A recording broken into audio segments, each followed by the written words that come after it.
ఇంకా కొన్ని మా ప్రేక్షకులు అడిగే ప్రశ్నలు గురుగారు. ఈ కలియుగంలో బాగా డబ్బు సంపాదించాలంటే ఏం చేయాలి? ఫస్ట్ బాగా డబ్బు సంపాదించాలి అంటే చాలామంది చెప్తారు నేను కష్టపడి పైకొచ్చిన. కష్టపడి పైకొచ్చిన అనే పదం పనికిరాదు ఇప్పుడు. ఎందుకంటే కష్టపడింది ఎవ్వడు పైకి రాడు. అవును.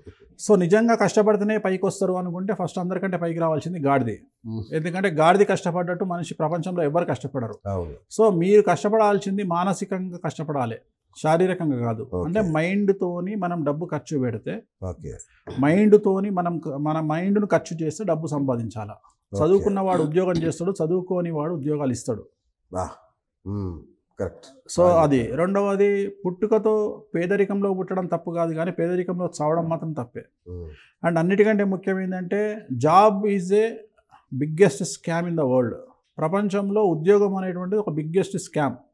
ఒక వ్యక్తి ఎదగకుండా చేయడానికి ఉద్యోగం అనేది పాటుపడుతుంది. అంటే కంఫర్టబుల్ జోన్లో ఉంచి ఒక మనిషిని నిర్వీర్యం చేసి నాశనం చేయడానికి ఒక చేతబడి లాంటిది ఉద్యోగం అనేటువంటిది. ఎందుకంటే ఒక వ్యక్తిని ఉద్యోగానికి అలవాటు చేస్తే చచ్చుకుంటూ ఆ ఉద్యోగానికి అలవాటైపోయి తన జీవితాన్ని వెనక తిరిగి చూసుకునే లోపు ఈ 30 ఏళ్ళలో 20 ఏళ్ళలో ఉద్యోగానికి అంకితం అయిపోయి డెవలప్మెంట్ అనేది ఉండదు. ఉదాహరణ, ఒక గవర్నమెంట్ ఉద్యోగం తీసుకుంటే అతను అంతా కష్టపడితే జీవితంలో అతను సంపాదించేది 2 కోట్ల రూపాయలు.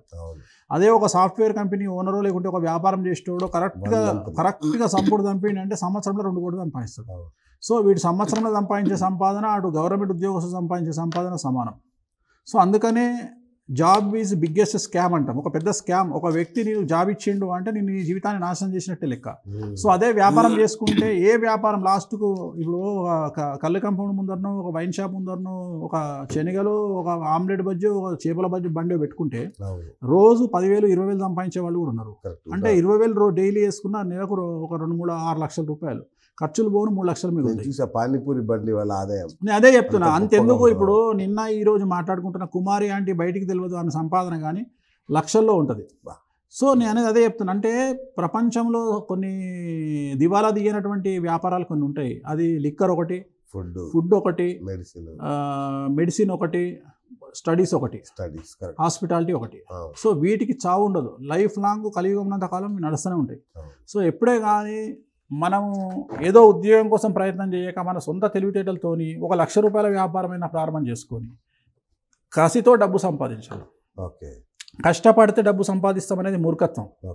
కసితో మాత్రమే డబ్బు సంపాదిస్తాం. నేను అదే చెప్తున్నా. కష్టం చేస్తే, ఇప్పుడు ఉదాహరణ, ఒక రోజు కూలి పొద్దున 8 గంటలకు లేచి సాయంత్రం 6 గంటల వరకు విపరీతంగా కష్టపడతాడు, కానీ వేరే వాళ్ళకి వచ్చిన డబ్బులు ఆయనకు రావు. కానీ వాస్తవంగా వాళ్ళు చేసిన కష్టం ఈ ప్రపంచంలో ఇంకెవరు చేయరు. అట్లనే మోరీలు సాఫ్ చేసేవాళ్ళు, అంటే మున్సిపాలిటీలో పనిచేసేవాళ్ళు, వాళ్లకు ఎన్ని లక్షలు ఇచ్చినా తక్కువనే వాళ్ళు చేసే పని, కానీ వాళ్ళకు మనం ఇవ్వట్లేదు. సో అదే చెప్తున్నాను, కష్టం చేస్తే డబ్బు వస్తుంది అంటే అది ఫూలిష్ మాట. కసితో డబ్బు సంపాదించు, డబ్బు కసితో సంపాదించు అంటే కష్టంతోనే డబ్బు సంపాదించు. కానీ నువ్వు సంపాదించాలంటే కంఫర్టబుల్ జోన్ దాటి బయటకు రావాలా. So there is no development in comfortable zone. So నువ్వు నీ కంఫర్టబుల్ జోన్ దాటి బయటికి వస్తే నువ్వు ఒక సూపర్ స్టార్ అవుతావు. నీ కంఫర్టబుల్ జోన్ దాటి బయటికి వస్తే నువ్వు ఒక పొలిటీషియన్ అవుతావు. నువ్వు కష్టపడి 10 మందితో తిట్టించుకొని జైలుకు పోయి బయటికి వస్తే నువ్వు ఒక లీడర్ అవుతావు. ముఖ్యమంత్రి కూడా అవ్వచ్చు. సో నీవు ఎన్ని దెబ్బలు తింటే అంత సక్సెస్ రేట్ వస్తుంది. సో అదే సామెత చెప్పిరు. ఒక సామెత ఉంది మనకు. ఏమని చెప్పిరు? లోపల ఉన్న దేవుణ్ణి బయట ఉన్న కొబ్బరికాయలు కొట్టి రాయి అడిగిందంట. నువ్వు రాయివే, నేను రాయినే. నేను లోపల దేవుడిగా పూజిస్తున్నారు, నన్ను బయట కొబ్బరికాయలు కొడుతున్నారు, నీకు నాకు ఏం తేడా? మన ఇద్దరం ఒకటే రాయి నుండి వచ్చినాం కదా అన్నట. అంటే అప్పుడు దేవుడు చెప్పిండట, నేను ఇక్కడ నిలబడడానికి చాలా దెబ్బలు తిన్నా, నేను ఒకటే దెబ్బతున్నాడు అన్నవాడనట. ఒక దెబ్బ కొట్టగానే రాయి పడ్డది, కొబ్బరికాయ రాయి. కొడుతున్నారు కొబ్బరికాయలు. కానీ దేవుడిగా శిల్పం నిలబడడానికి ఎన్ని దెబ్బలు తిని ఉంటాడు దేవుడు? సో అదే చెప్పిండు, నేను ఎన్నో దెబ్బలు తింటే కానీ ఇక్కడ నిలబడ్డా, నువ్వు ఒక్క దెబ్బకే పడిపోయినావు, అందుకనే నువ్వు అక్కడ కొబ్బరికాయలతో కొట్టించుకుంటున్నావు, నేను ఇక్కడ దేవునిగా పూజలు అందుకుంటున్నాను అన్నాడు.